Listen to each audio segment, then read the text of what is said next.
Good evening. Hello. Welcome to Varsity Sports Live. Tom Nieman along with Jason Andera in Sioux Falls. And we will be joined shortly by Jody Norstedt in West Fargo, North Dakota with a couple of big games up there tonight. Jandy, it's November. Where did the regular season go? The playoffs, everything else? We're down to the championship games after tonight. In South Dakota, anyway. In North Dakota, we're pretty darn close, too. We're there with one of the classes. And we're waiting for some other classes to pan out on Saturday. But the craziness got started with the very first game of the semifinal weekend, and that was Washington taking on Sioux Falls O'Gorman. Let's get right to that. Let's do that first. There were a couple of games at Howard Wood Field involving the big schools in South Dakota. Both of them 40-40 at least in these games. There were at least 80 points in both games. The second one went to overtime where Roosevelt has just beaten Brandon Valley. But yes, the first one tonight, I think we've got highlights of Sioux Falls, Washington, undefeated taking on Sioux Falls O'Gorman. And we'll get to whatever that was. That was a little preview of Chad Statham. But the one team that has given Washington fits this year is Sioux Falls O'Gorman because they've got so many potent receivers and they really can attack those Washington cornerbacks. Add a safety to what we're 100. going to see here. All right, this is Isaac Struck hooking it up with Nick Billion, and O'Gorman comes out, leads 6-0, Jandy. And then they go back and forth and back and forth and back and forth. Tupac Capella had 6 touchdowns last week, almost did it again this week. Max Tibbetts with a catch and almost gets in there. Struck would score right after that. O'Gorman back in the lead 12-7. They missed both extra points, though, so they're only up 12-7 at this point. And then look at this 31-yard touchdown. People grabbing at his jersey. In fact, his jersey, I think, ripped a little bit there. Tupac gets in from 31 yards. All right, Capella again puts Washington in the lead 14-12. We get to the second quarter. Nice catch. And Max Tibbetts has got some size, got some skills. O'Gorman goes back in the lead. Those are the athletes I'm talking about at the wideout position that the Knights bring. And you see right there, his jersey did get ripped. He switched to the number 42, but the same old Tupac Capella.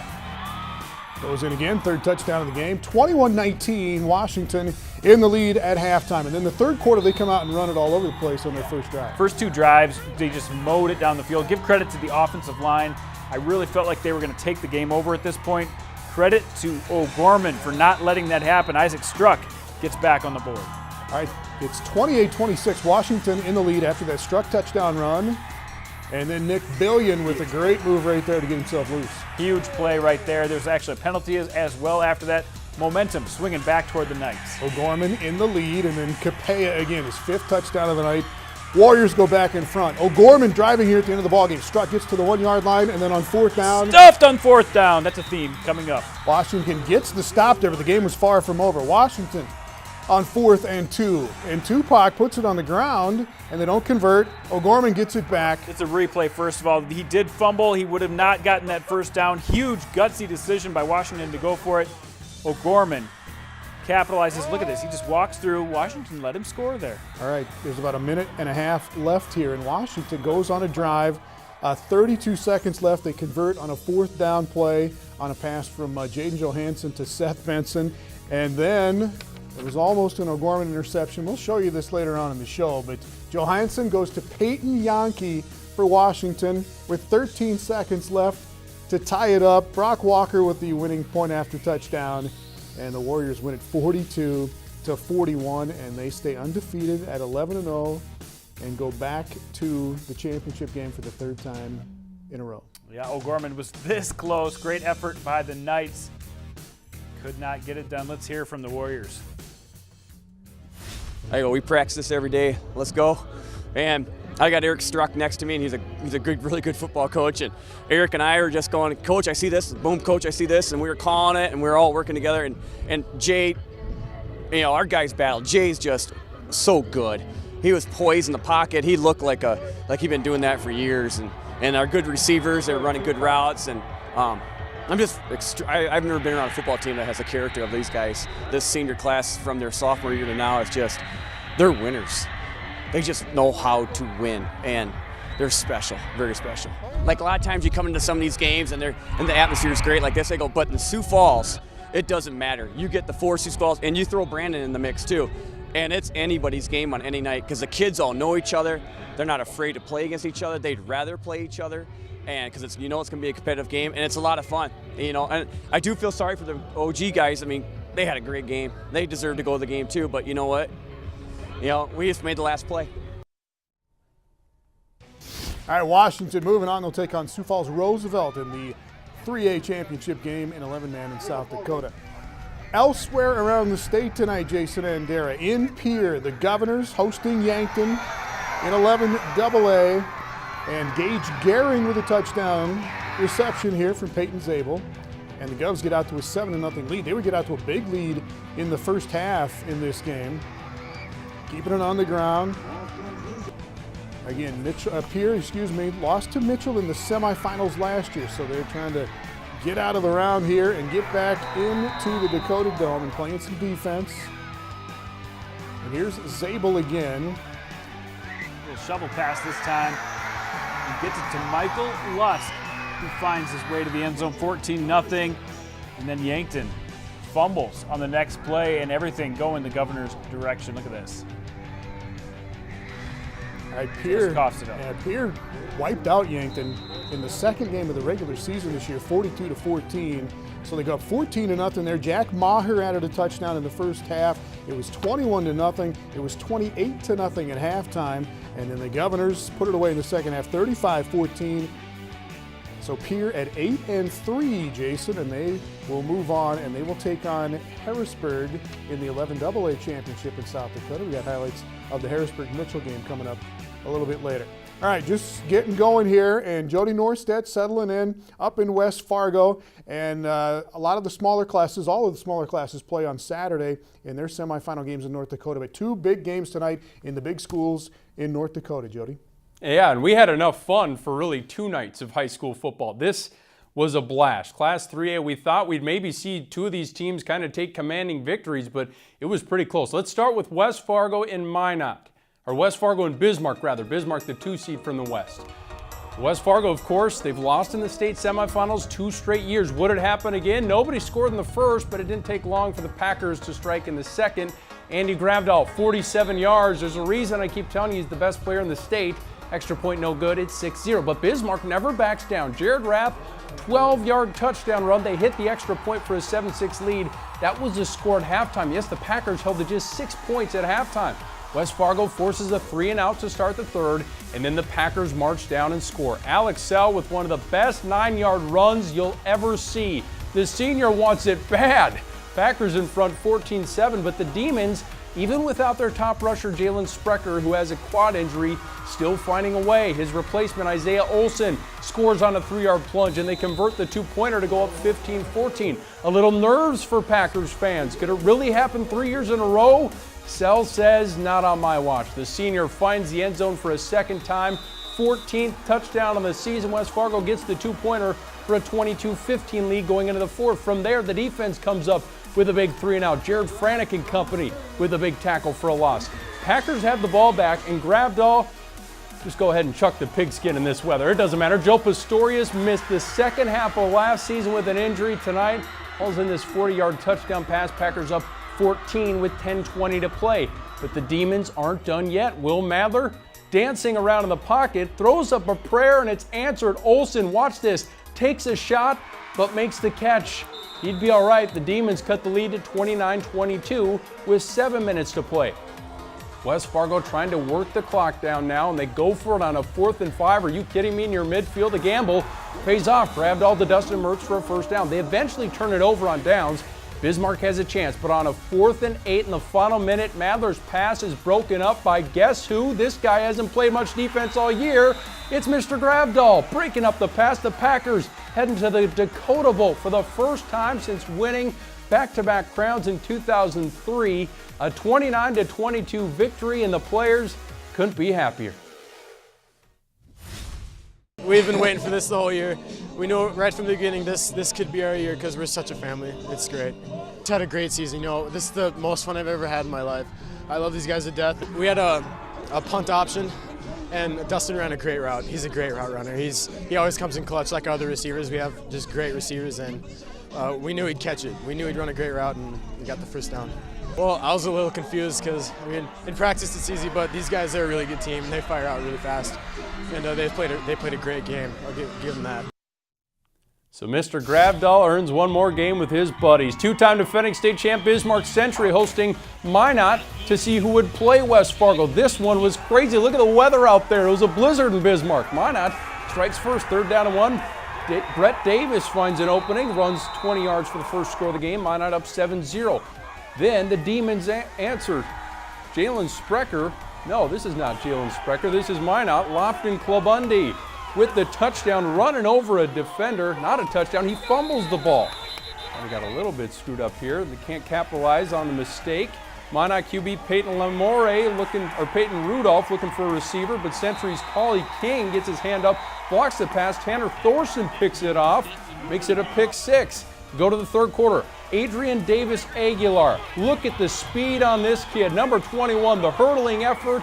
He's going to go 70 yards when it's all said and done. Magicians go up by 7. It's 14-7 Minot after 3. 4th quarter, here we go. Century, 3rd and goal, looking to tie the game up.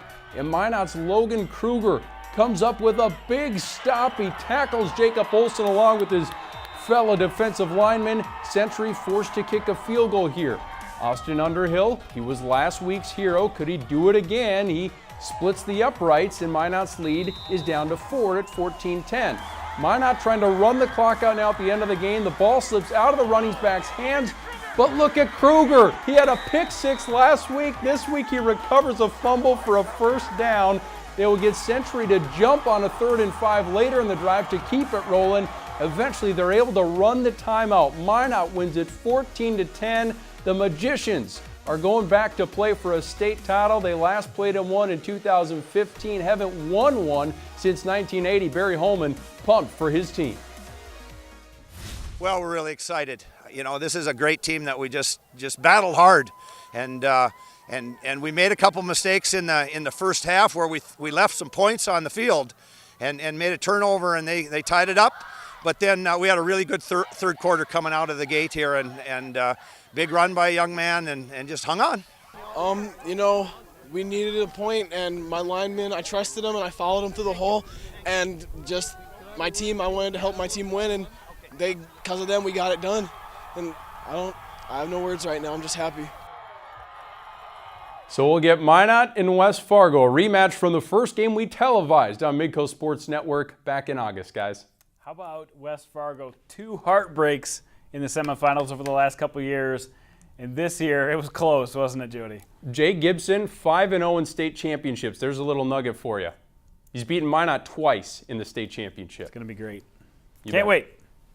All right, Jody, we'll get back to you a little bit later with some previews of the 2A games going on Saturday in the semifinals in North Dakota. Thanks a lot, Jody Norstedt up in West Fargo. Here in Sioux Falls, we will take a break. We'll get back with all of the South Dakota highlights coming in tonight from the semifinal Friday in South Dakota. Varsity Sports Live on Midco Sports Network is presented by Farmers Union Insurance Agency and South Dakota State University.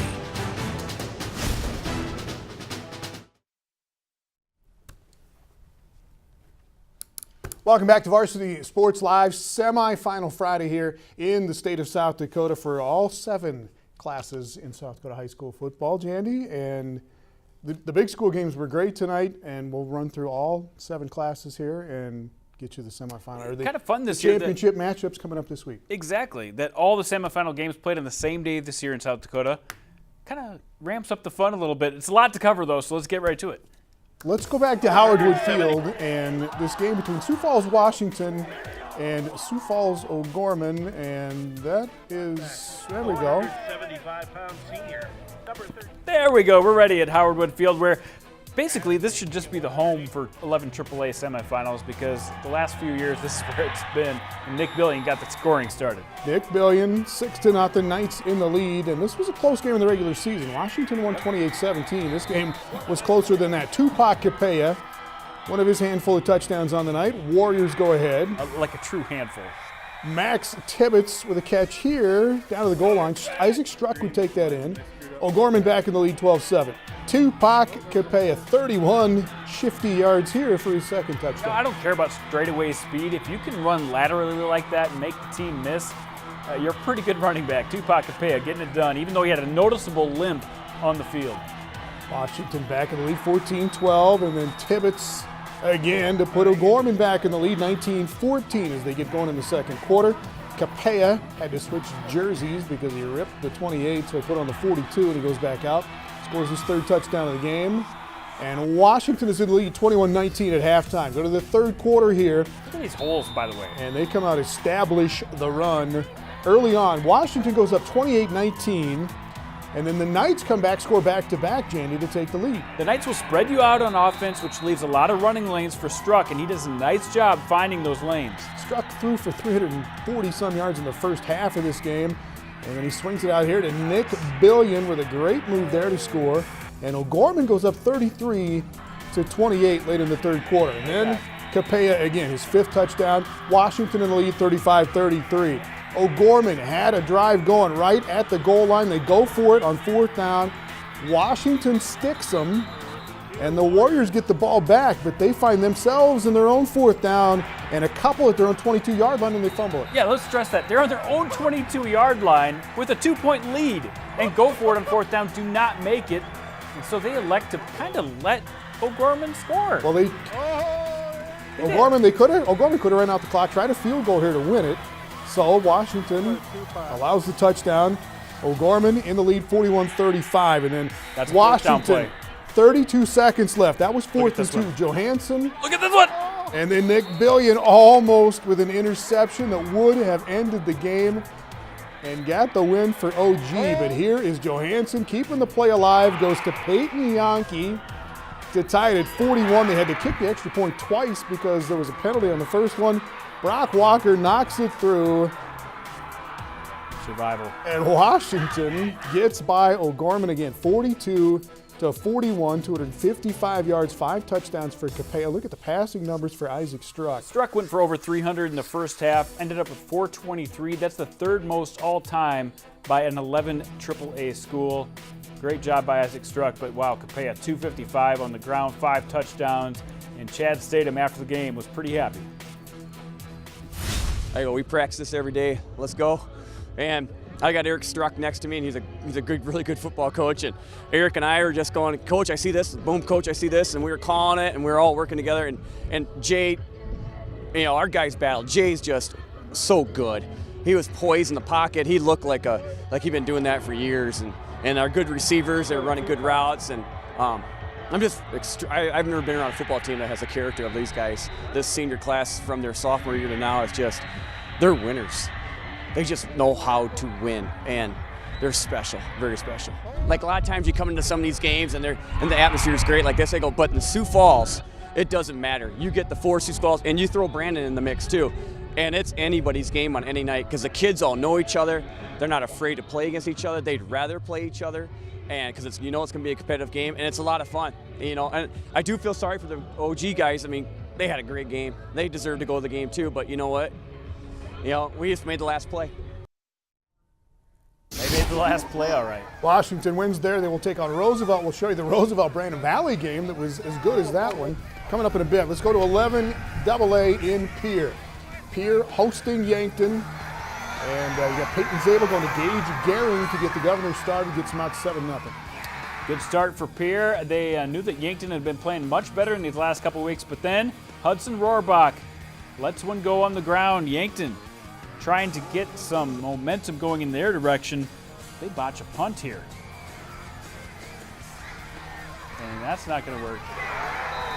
Pierre rolling it home so far. Michael Lusk making a play on defense there, and then I think Lusk is going to get the sweep here and get to the outside and make it 14-0. Govs in the lead. He is so strong, and they really look for a playmaker to emerge this year.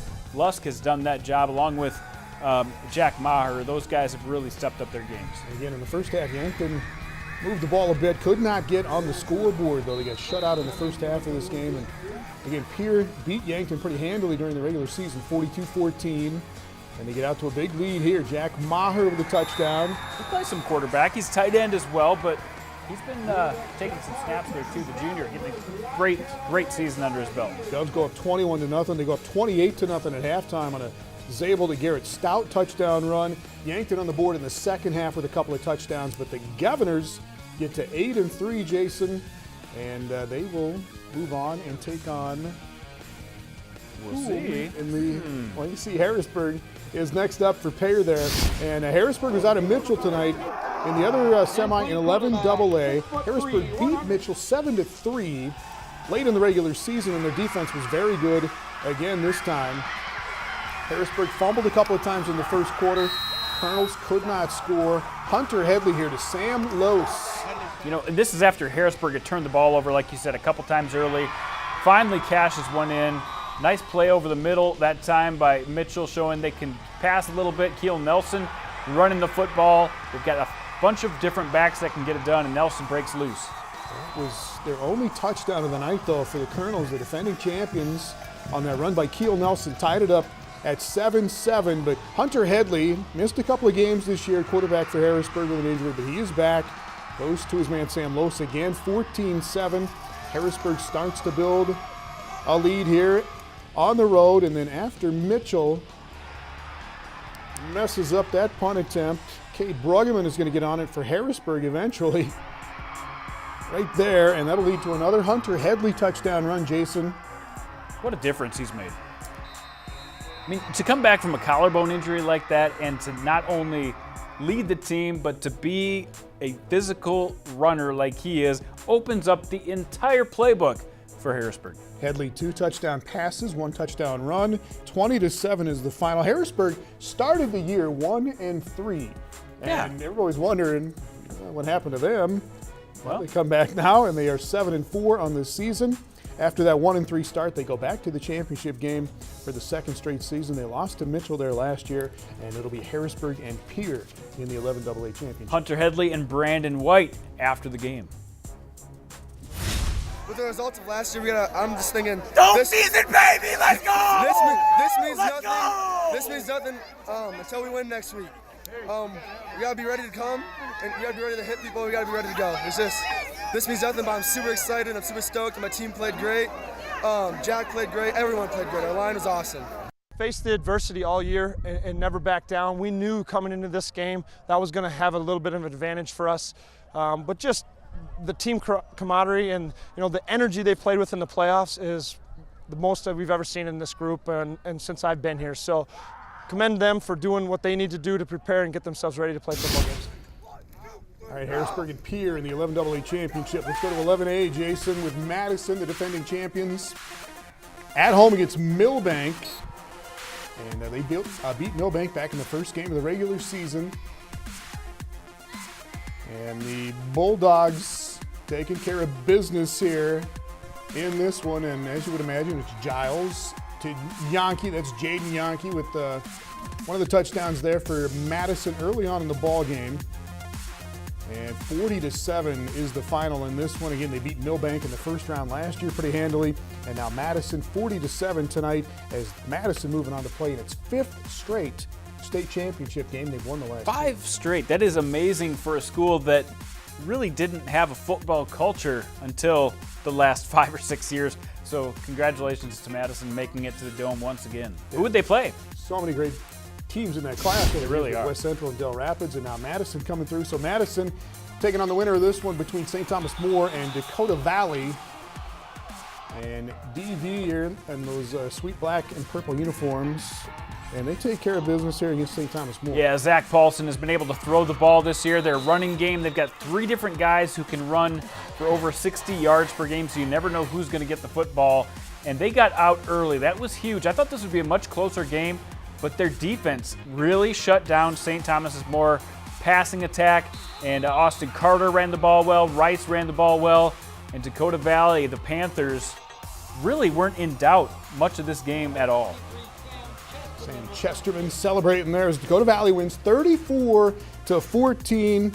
And this will be, I believe, if my research is right, Jason, the second time in the championship for Dakota Valley. They were in 11B back in the year 2000, and were the runners-up that season in 11B, but Dakota Valley at 11-0 going to the 11A championship this year, and they will take on unbeaten Madison in what should be a fabulous game on Saturday night coming up in the 11A championship. All right, Sioux Valley at home tonight in 11B. Jason taking on Bridgewater Emory Ethan. These guys played just a couple of weeks ago, and in the second half, Sioux Valley just wore them out. Just felt like they were the more physical team, but this Bridgewater Emory Ethan team, they've got some resolve. Lost Cole Gassman early in the season, and you see the kick return right there for the touchdown. They went to the air. This is a team that doesn't normally go to the air, and they cashed in and got an early lead, which made Sioux Valley into a totally different team when you're down 14-0. And an Aaron on a touchdown run there after the reception across the middle. And Bridgewater Emory Ethan knocks off previously unbeaten Sioux Valley. Sioux Valley came into this game 10-0. They were the only unbeaten team in the class, Jandy. And Bridgewater Emory Ethan knocks them out again. They knocked out Sioux Valley in the second round last year. They get them in the semifinals this year. And Bridgewater Emory Ethan, you talk about culture and history in a football program. Jeff Van Leeuwer. Talk about the Seahawks, and they are moving on to the 11B championship game. And you see their opponent will be Sioux Falls Christian. Sioux Falls Christian playing at home, and another team that's really getting some tradition going. Taking on Woonsocket, Wessington Springs, Sanborn Central, the Blackhawks. Both these teams barely got out of the first round. Sioux Falls Christian had to go to overtime to beat Canton and get out of the first round, but they get to the semis here. And John Whitty. He's been so good this year. John Whitty is over 24 touchdowns on the year, cracks the scoring open, and gets the 2-yard touchdown run, 7-0.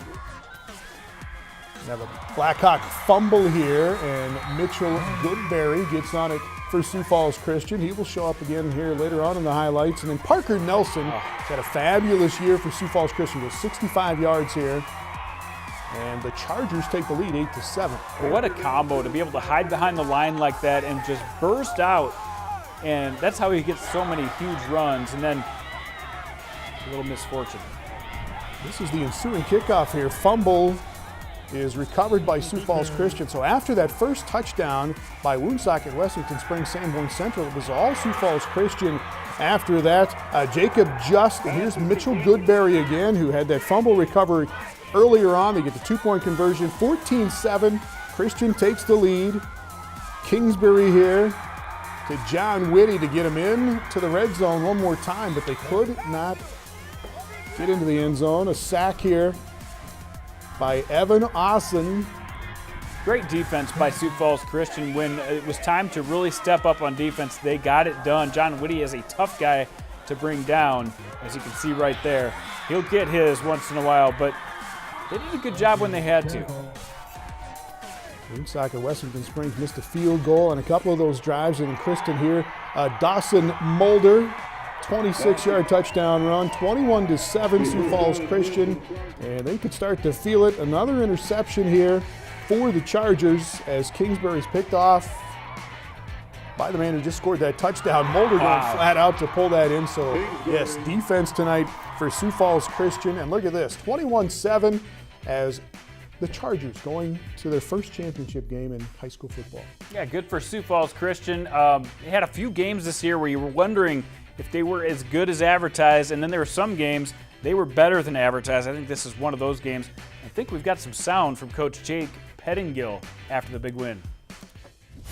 This is exciting. I came into this year with our team. We're young, we're very inexperienced, and we didn't know what we had. And our kids came out and they have the best record in school history. We're ecstatic right now, but we played a great ball club. Woonsocket is very, very well coached. They're very talented. They gave us fits for most of the night. Our kids were very motivated because Andera did not pick us this week, and we were ready to come after Andera this week. So you can tell Andera our kids were ready to get after them. 0 for 2 on my 11B picks. I'm bulletin board material now. All right, Sioux Falls Christian moving on to Good job, Jake. Bridgewater Emory Ethan in 11B. 9AA tonight in Gregory on the Dakota Auto Care camera here. This is Gregory at home taking on Miller Highmore Herald. Andy McCants to Caleb Stukel for a long touchdown there. Look at him go. Miller tied it up at 8-8, and then McCants on a 68-yard touchdown run there. McCants to Stukel one more time here. He's fast. He is fast. This Gregory team just lit up Miller, Highmore, Harold tonight. They played him twice, but this offense is in full gear right now. Andy McCants was an absolute beast on the ground. He could do it through the air, and they put up 60 against a good team, Tom. McCants had 6 touchdowns in the first half, so the defending champions, Gregory, they've won 2 of the last 3 championships in 9AA. They are going back to the Dakota Dome coming up this weekend. They will play on Thursday afternoon against Irene Wakanda or Kimball White Lake, Jandy, and you have to help me with the highlights here, but Irene Wakanda was in 9A last year, up in 9AA this year. We know this guy. Trey King gets it to Brendan Sokolowski, who does the rest of the work. That looks familiar. Kimball White Lake has played a really good second half of their season. Started out the year 0-4, won 5 in a row, looked really good. But when Trey King is putting it on the money like that, it is so hard to play with a team like that. And he put a show on last week, 6 total touchdowns for Trey King. This week, 6 total touchdowns for Trey King. This time he drops it into Cody Oyen for the touchdown.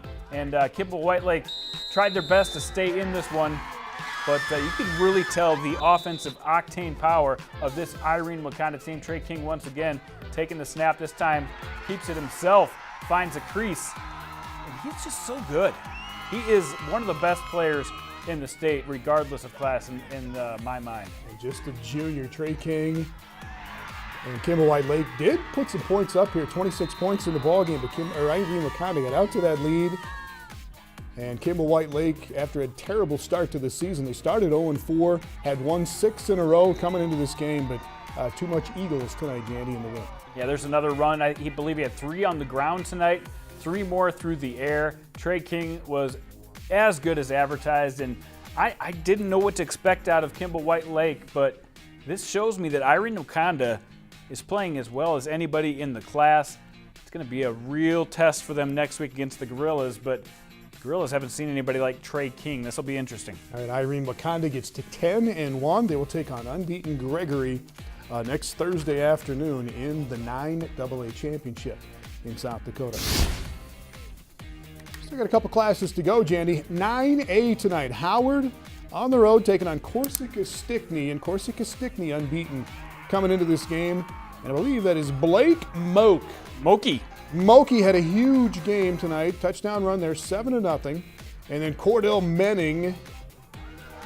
Now there's Moki again. You know, this is a team that ran for all of their yards last week. They can pass, trust me. They've had a couple games where they've had to pass, and they can do it.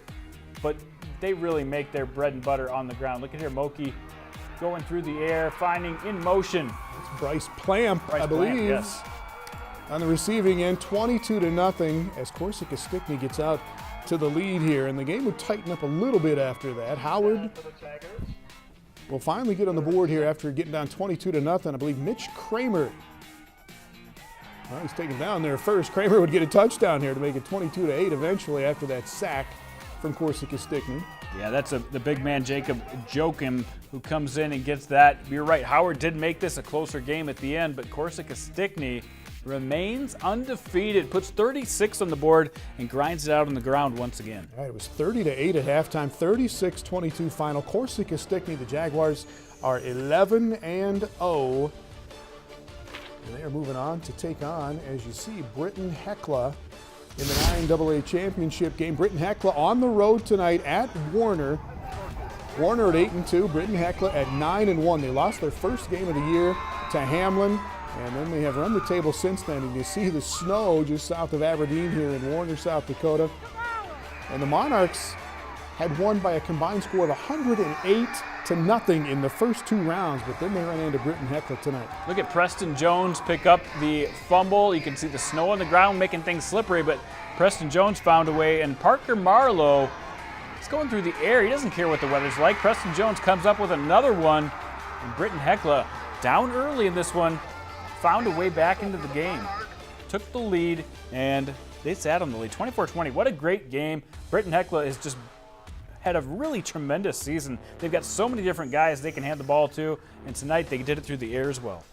All right, Britton Heckler 10-1 on the season, and they will take on Corsica Stickney, unbeaten Corsica Stickney, in the 9A championship game. That is on Thursday night at 7:30 in Vermillion. And the final 9-man class, Jason, you got Cologne. They're the defending champions in this class, taking on Sully Buttes in Oneida with some snow out there.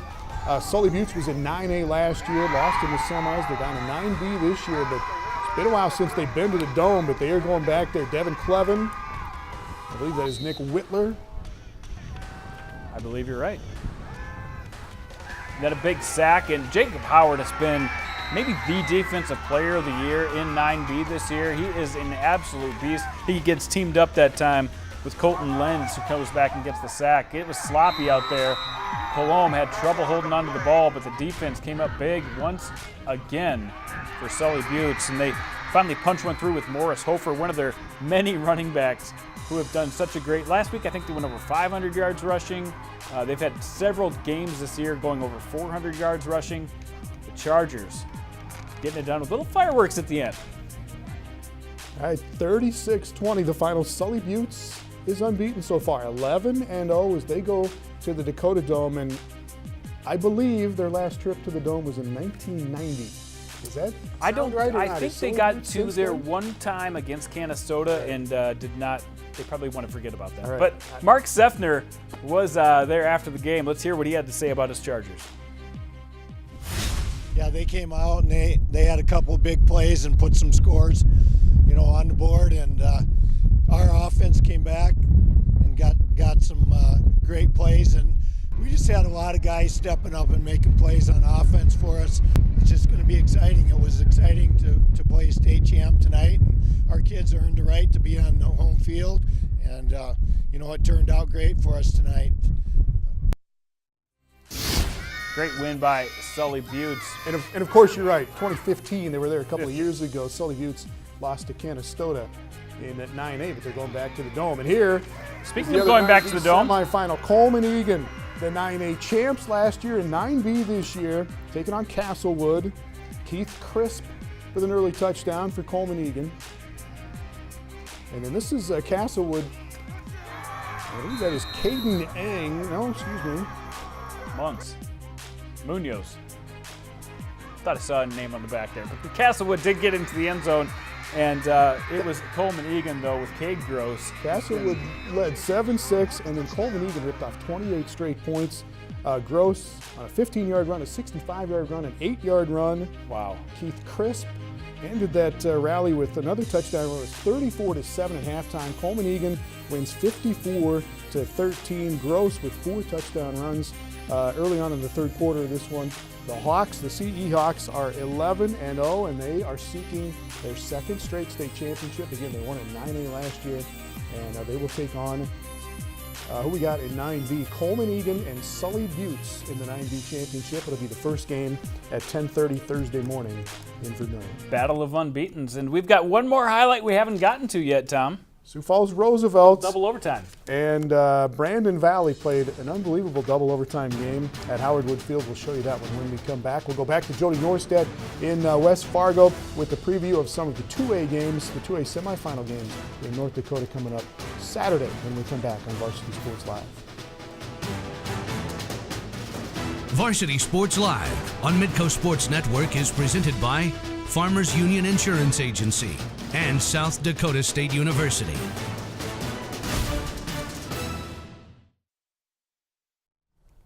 Welcome back to Varsity Sports Live. We will get to Jody up in West Fargo here in a moment with a preview of tomorrow's AA semifinal games in North Dakota. Fargo Shanley, Bismarck St. Mary's, those guys playing on Saturday. One more stretch of highlights to get here tonight. And this was another incredible game, the second of 2 really incredible games at Howard Wood Field in Sioux Falls tonight.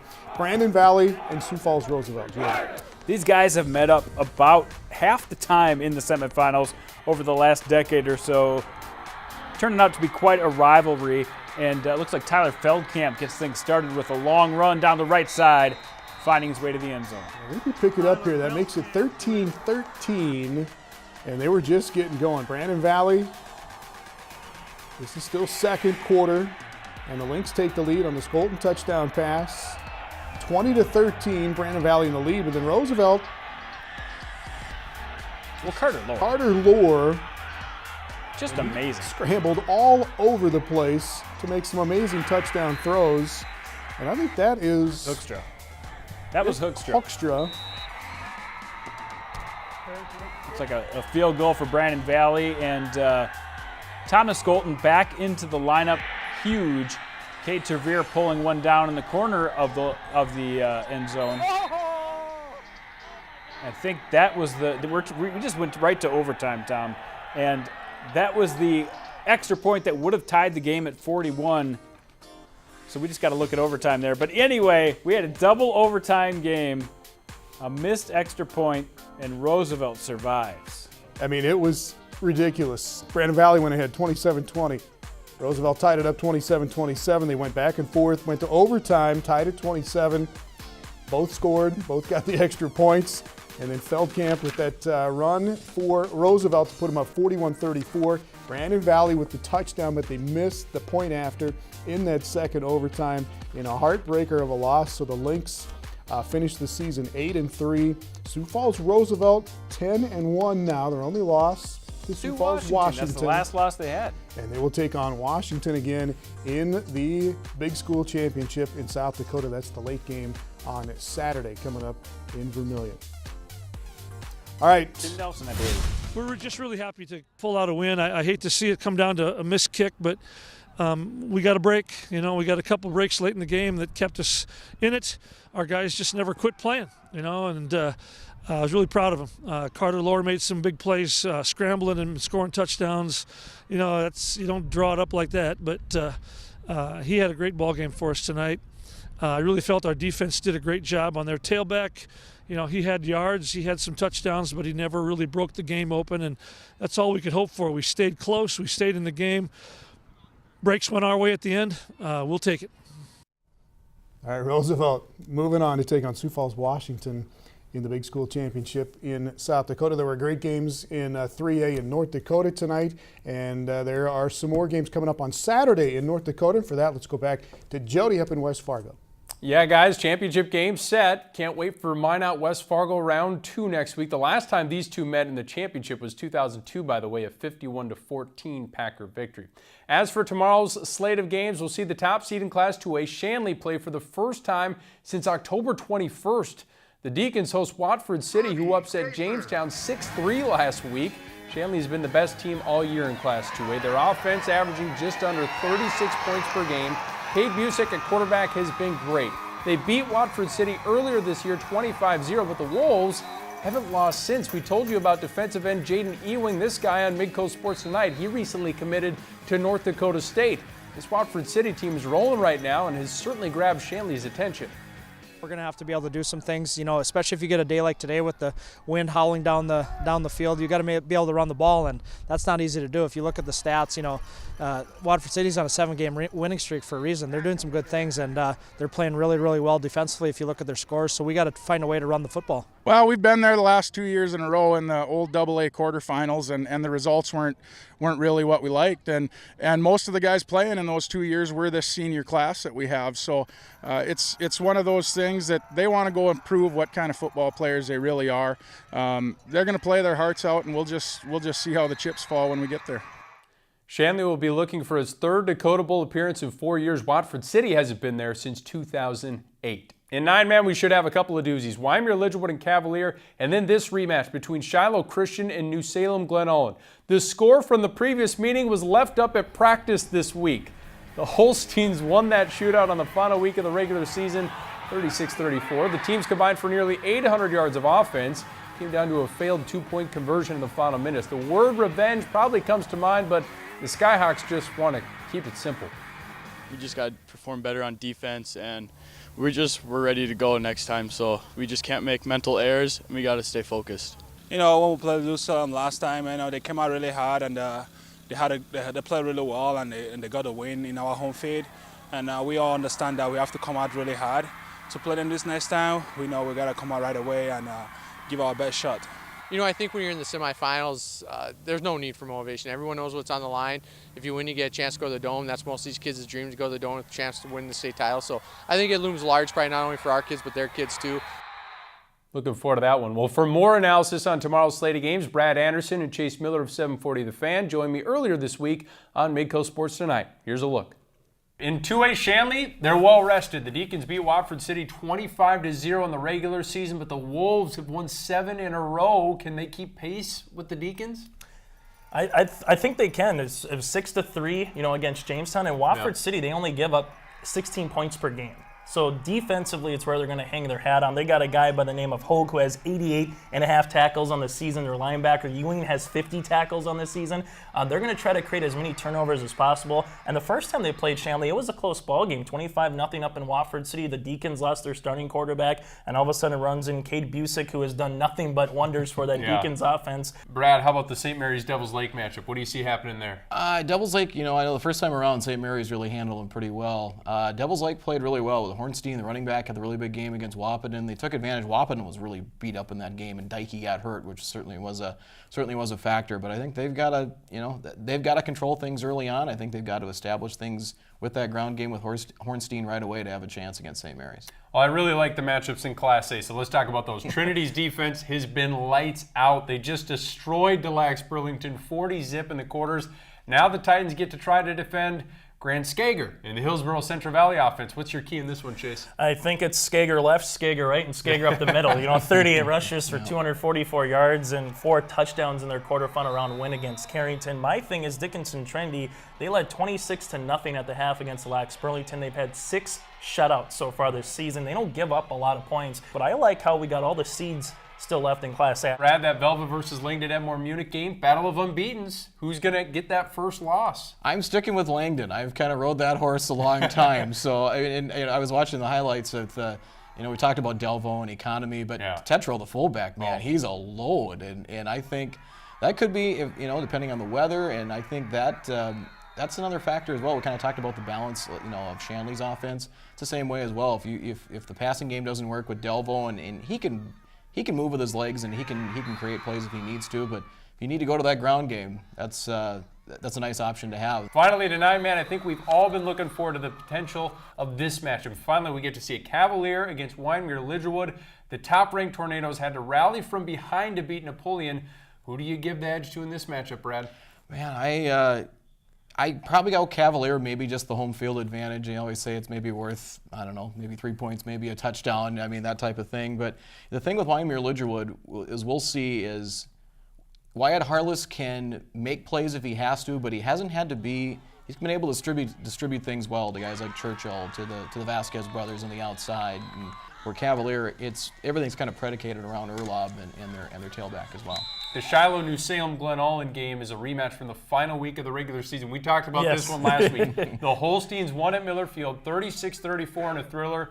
Will they punch their ticket back to the Dakota Bowl this year? You take a look at the Shiloh Christian. Jaden Mitzel is going to have to be the playmaker for them. They got some other guys, but he's going to be the one to have to distribute. Very similar to Hankey, for New Salem Glen Ullin. I think it's going to be a carbon copy of the regular season. It might be who has the football last, and we'll see how many points they can possibly put up on these two teams. We said it going into it, this would be a fun semifinal rematch to have between these two teams. And if you went to the game in the regular season, it's going to be the exact same type of game, I think, here in the semifinal. 6 more tickets to be punched, you guys. You can see our picks for all the games on my blog on midcosn.com. 6 more tickets to the Dakota Bowl. Who's going to get them? We'll find out tomorrow. All right, thanks a lot. Jody Norstedt in West Fargo for Varsity Sports Live. And again, the big school games up there tonight. West Fargo, a win over Bismarck High, 29-22. And Minot beat Bismarck Century 14-10. So West Fargo and Minot in the 3A championship game in North Dakota. And all those games coming up on Friday. They play them all four classes coming up. Dakota Bowl, and Jody will be there for the 12-hour marathon, you bet. All right, when we come back, the rundown, the big, huge play from every game we had a camera at tonight. We'll be right back. Welcome back to Varsity Sports Live, and the South Dakota High School Football Championships coming up on Thursday, Friday, and Saturday in Vermillion at the Dakota Dome.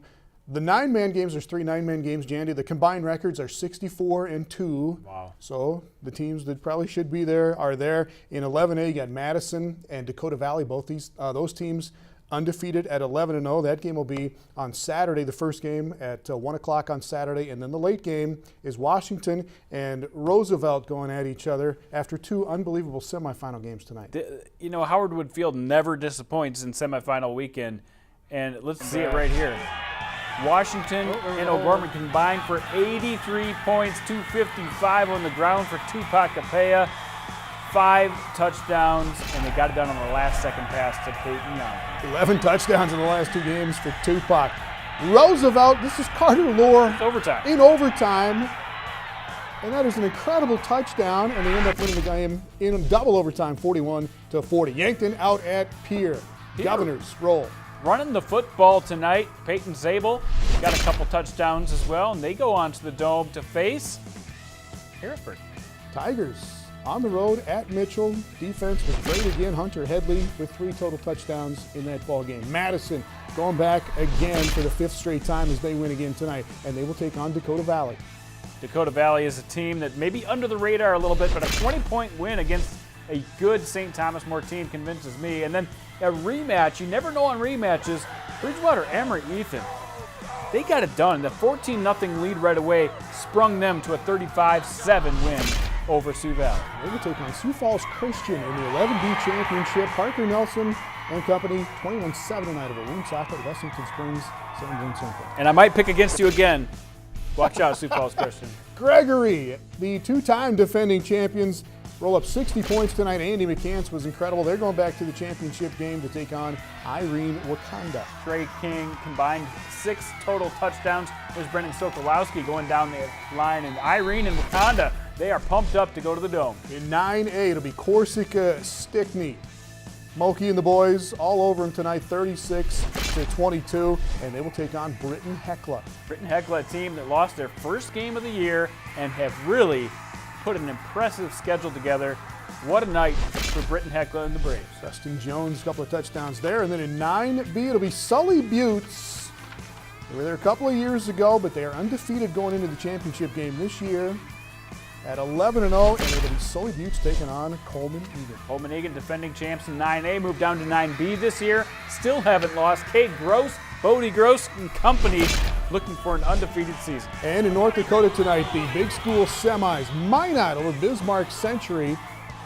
Century had a chance at the midfield with time running out. Almost pulled off another miracle like they did last year, but Minot gets to the Dakota Bowl. Adrian Davis Aguilar, unbelievable run there for 69 yards and a touchdown. And then West Fargo hangs on to beat Bismarck, 21-20. What an effort by Bismarck. Jalen Sprecher not in the game, their best player, and they still come very close to beating West Fargo. We'll see you next week on Varsity Sports Live. We'll see you Saturday with the Dakota Marker game. Pre-game at 1:30, football game at 2 o'clock, NDSU and South Dakota State.